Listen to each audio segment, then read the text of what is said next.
Terus kau mau bangun gereja di tengah-tengah umat Islam. Siapa yang ke gereja? Ngapain coba bangun gereja di situ? Siapa yang menggunakan bangunan tersebut, gereja tersebut?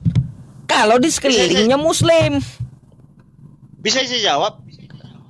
Bentar dulu Bang. Ya, disitulah ya. Kenapa kebodohannya di situ Bang? Ya, kenapa ya IMB itu ya harus diwajibkan, harus ada tanda tangan atau KTP 90 ya, 90 warga yang menggunakan bangunan tersebut, rumah ibadah tersebut, di sekelilingnya, di sekitarnya.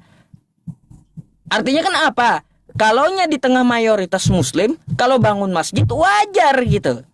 Wajar bangun masjid karena Muslim akan menggunakan masjid tersebut. Tapi kalaunya di tengah Muslim membangun gereja, siapa isinya Bang? Kena Bang, turun dulu ya. Naik lagi. Anda kena tuh rokok tuh. Nggak boleh ngerokok Bang. Naik lagi. Minta naik lagi Bang. Saya turunkan sebentar.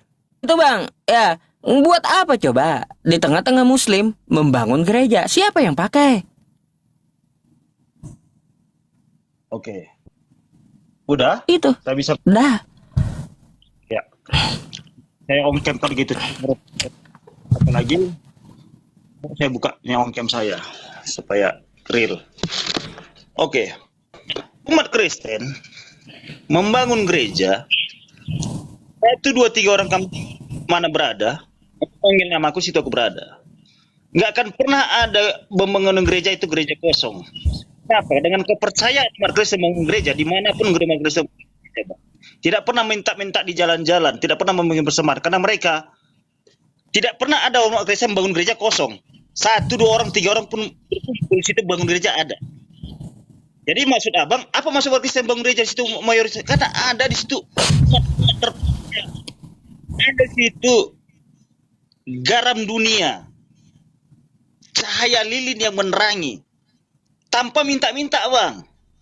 Jujur, mayoritas kita, lihat pembangunan klien, saya bukan menghina, gitu mayoritas. Pernah ada gereja minta di tengah jalan Bang? Pernah. Tapi gitu kalian yang membangun, kenapa kalian pertanyakan bangun kalian mayoritas, apa masuk klien? Ya masuk, kenapa ya? Yang bangun siapa? Kan tahu, dia jelas Kristen. Udah jelas ada umatnya, 1, 2, 3 orang kita membangun gereja situ, sederhana kita bangun, nanti kalau sudah umatnya banyak, kita besarkan gerejanya, tapi kalian takut. Yang kecil nggak nyambung Bang. Kok nggak nyambung gimana? Gimana gereja orang membangun gereja tanpa ada umatnya? Apa tanggapan Anda, yang saya maksud ini, apa tanggapan Anda jika berdiri gereja di tengah-tengah mayoritas umat Islam? Yang membangun siapa? Gereja. Apakah umat Muslim? Yang membangun gereja? Kan umat Kristen. Berarti umat Kristen yang membangun itu, dia mau beribadah memiliki gereja. 1, 2, 3 orang pun kita ingin kita bergereja. Walaupun kalian umat gitu, 100 orang kampung, udah 1 orang satu kampung, ada 3 nih orang Kristen, 97 orang kampung, udah 3 orang ini begini gereja. Kalau dia bikin gereja situ, apa boleh nggak boleh dia bikin gereja? Dia mau ibadah walaupun 3 orang dia. Negara kita kan dibebaskan untuk agama.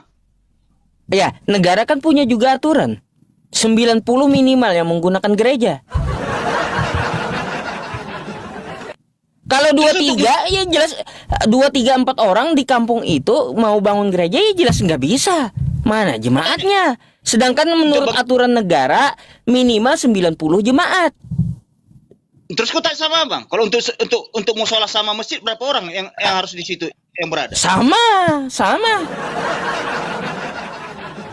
di situ Bang. 90 juga.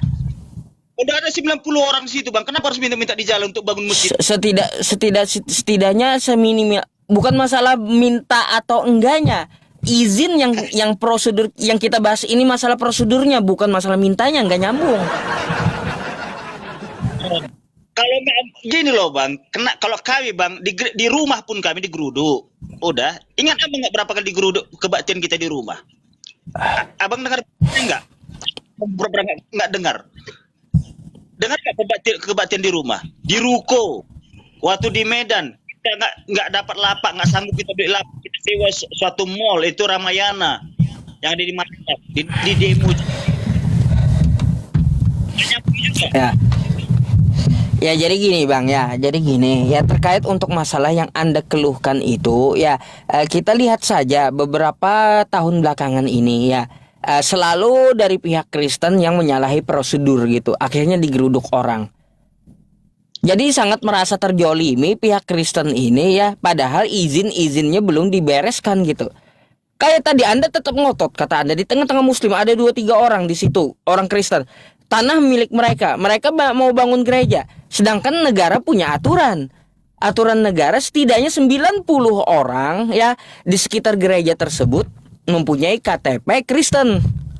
Kalau 2-3 orang yang nggak mencukupi syaratnya, jangan ngotot untuk membangun.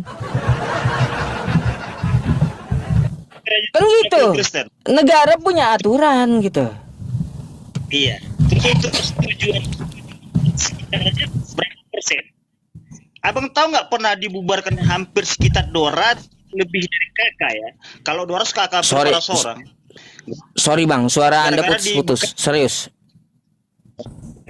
Oke. Putus-putus suara Anda. Di Bekasi.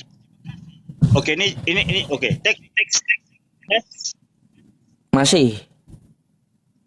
Masih putus. Oke, abang Ini kasih jaringan penjelasan kayaknya dengan- kurang bagus. Jaringan kurang bagus kayaknya. Oh gitu. Heeh. Coba ngomong-ngomong lagi. Ya, ini jelas belum? Kalau yang ngomong sepatah-sepatah aja jelas. Kalau yang panjang gitu putus-putus dia. Ini saya nggak pernah ngomong, saya coba ini. Ini jelas saya ngomong. Ya jelas. Udah nih pendatang baru, coba dulu nunggu sinyal bagus ini pendatang baru, abang ini. Hmm. Assalamualaikum Bang Paras. Waalaikumsalam warahmatullahi wabarakatuh. Ini aja tat nih. Kayaknya si abang ini dari kemarin permasalahannya tentang ini begini terus ya. Jadi memang kayaknya agak kurang main jauh abang ini. Ada yang minta-minta buat bangun gereja katanya. Jadi kurang jauh mainnya. Padahal ada videonya kita punya. Iya. Minta-minta buat bangun gereja juga ada. Ada. Nah katanya mau bangun gereja 3 orang juga boleh katanya. Itu menurut dia kan. Kita kan tinggal di Indonesia, ikutilah aturannya, jangan asal bangun aja. Giliran di geruduk orang, yang geruduk disalahin. Izin nggak ada. Kalau digeruduk, artinya masyarakat itu membantu pemerintah.